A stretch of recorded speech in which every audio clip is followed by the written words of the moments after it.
How can you find mental rest in our busy world? Welcome to the Conquer Your Mountains Week 12 podcast titled Finding Peace and Silence in a Noisy World. And in today's episode, we want to inspire you to seek moments of tranquility and to find solace in the midst of chaos. If you are following the Conquer Your Mountains reading plan, you are in week 12 that has the name 1 Chronicles. Give me ears to hear. My name is Amanda de Witt, and I'm a senior editor at LUCA, the faith and inspiration imprint of Penguin Random House, South Africa.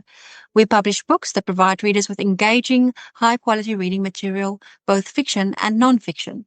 I'm excited to be chatting to Mandla in his podcast today, so let's kick it off.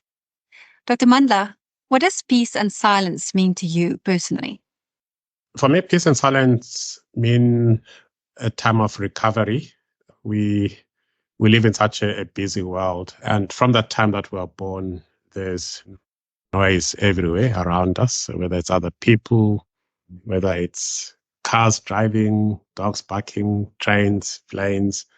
And it's important to find moments where you can actually be peaceful and silent and just so keen in terms of what is true and core to who you are. And how can we intentionally create moments of silence amidst our busy lives? I know for some of us that might seem like an impossible task. Yeah, so I came across a post by Dr. Sandra Dalton Smith. And interestingly, she mentioned that there's actually 7 types of rest that we need. Often when people think of rest, they just think of sleep or lounging on the sofa.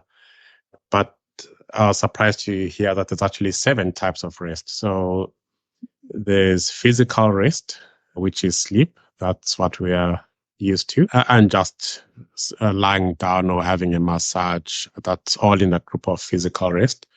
Then you have mental rest. And that's where you actually do something that stops the business in your mind. And for me, the mental rest is the most difficult because as long as I'm awake, my brain is firing. There's all sorts of things happening and bubbling under. It's not that easy to activate mental rest. And you might find that even if you take a holiday, if you haven't achieved the mental rest, you might as well have carried your business with you just to another venue. Then there's sensory rest, and that's looking at all the things that stimulate our senses, what stimulates your eyes, your smell, your ears. There's social rest as well. And you get social rest by being with other people.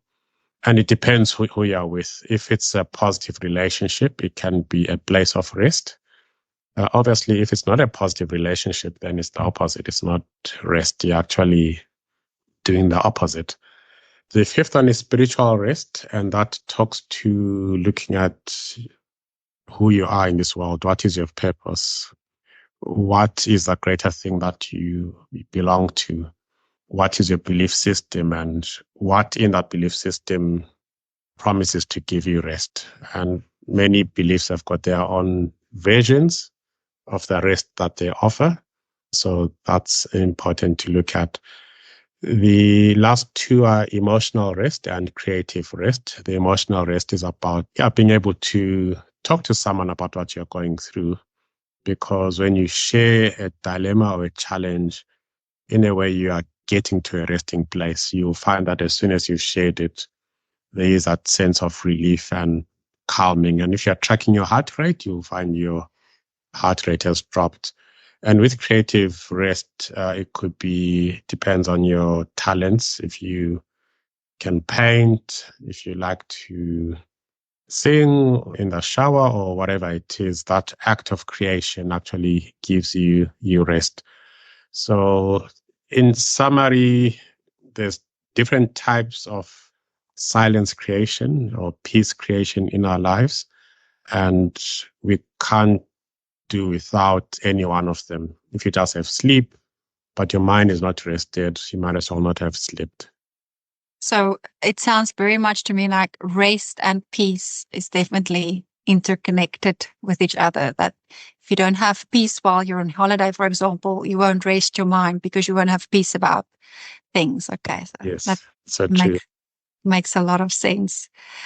What role does technology play in disrupting our peace and quiet, if any?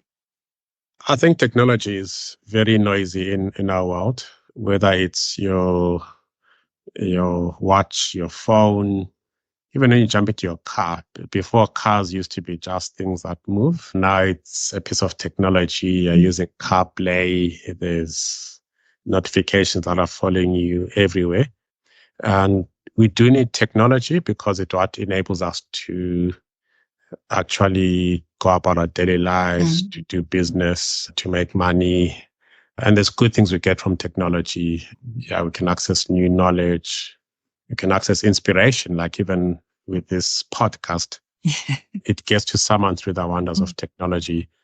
But the key thing with technology, though, is that it has a lot of notifications and bright screens and digital noise that it comes with. So we need to be careful that it's not the source of our lack of peace and quiet, because tech can be noisy. And if you don't have a routine for switching it off when you don't need it, you'll just be surrounded by noise. Imagine you're trying to sleep and at 2 a.m. notification comes, and then you get up, try and sleep again, and another notification. You might think you're being responsive, but by not calming yourself, you're actually draining your ability to be at your full potential the next day. So would you say it's a good idea to maybe mute the phone and mute all notifications for a certain period of time and say, and okay, these are the times I use technology and these are the times that I'm not going to? Yes, certainly. The very few people, if any, have the ability to sustain the level of technology noise that we go through. And if you're not muting it at certain intervals, then that technology will eventually shut you down, which is Absolutely. It's a good way of looking at it and a scary way. Is there a connection between inner peace and external noise levels? Do you think it influences how you feel on in your inner world, your inner peace? it depends how strong you are internally. If you've got to the state where, based on your practices in terms of the different forms of rest, you are able to separate the two, you can be in a really noisy world, but still be at peace internally. So if you picture people standing on a or in a train, some people could be just taking in all the sensory overload and people walking past, and you're just trying to absorb everything, and it's feeling busy, and the train is noisy, and there's cars hooting and babies crying. And if you don't have that inner strength, all that will flow into you. But if you have that strong barrier that says, this is my inner world and this is how I protect it, you can be in that same busy train wagon, and that outer noise won't affect you internally. So it does take a level of practice to be able to get your mental and emotional well-being to that stage where the external world doesn't beat you down. Absolutely. So even though we might not have control over the external noise of the world, we can have control over our internal noise. I like Yes. that idea. How do different cultures and traditions view silence? Yeah, I've been exposed to two main cultures. I think the one culture is the culture that I grew up, a very traditional African culture in a fairly quiet city. And if I look back there was a lot of silence. So even if you were having a discussion or a meeting, you're not rushing in and you're not fast paced. Everything is paced. There's a lot of silence in between people talking. And then if you look at the more westernized culture, I think you find that there's less silence. There's more of a buzz. Things are happening quickly. And it also comes with the rate at which the world is expanding. You can feel like you're in a rat race where things that should be done and have to be done very, very quickly. And reflecting on that, I do think that silence does differ between cultures. There's also some cultures and traditions that promote practices such as contemplative prayer, some have meditation. So there's different practices which cultures use for creating silence and rest. Would you say there's a difference in how people embrace silence or the idea of silence depending on age? I mean, the way the boomers or the Gen Zs and the Gen Xs and the millennials, are they all approaching it differently? I think the younger generation, I think they've grown up in technology-enabled world, which is full of busyness and notifications.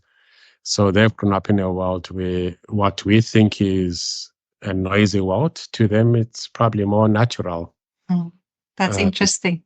yeah, don't know if there's a right or wrong. I didn't grow up in that tech-enabled world. So I guess many in our generation are still adjusting to what happened. So embracing silence might be a bit more of a challenge for them. So for people who do find silence uncomfortable, how can they embrace it and become comfortable with it? Silence, and if I think of the peace that comes with it, it's not an easy thing to do. And when I say it's not easy, if you're not used to being in silent moments, try walking to a park and sitting on a bench with no stimulus or anything. And you'll find that many of us will become uncomfortable and then like, maybe I should look at my phone. Maybe I should get something to read. Maybe I should talk to someone. So we are so used to not being silent. And I think it comes with practice. And the purpose of silence and rest is not for the sake of just being silent and restful. The main purpose is to be able to calm yourself, to draw energy, but not energy externally, but to draw energy from your core being. That's, I think, an interesting idea for many who's not used to silence. It is. So, what would be the benefits that we can derive from spending more time in silence, would you say? For me, it's about mental clarity. I do find that if there's something that I've been ruminating of, a thought that just keeps circling round and round, just pausing to stop and process can really help in terms of being clearer about what I want to do.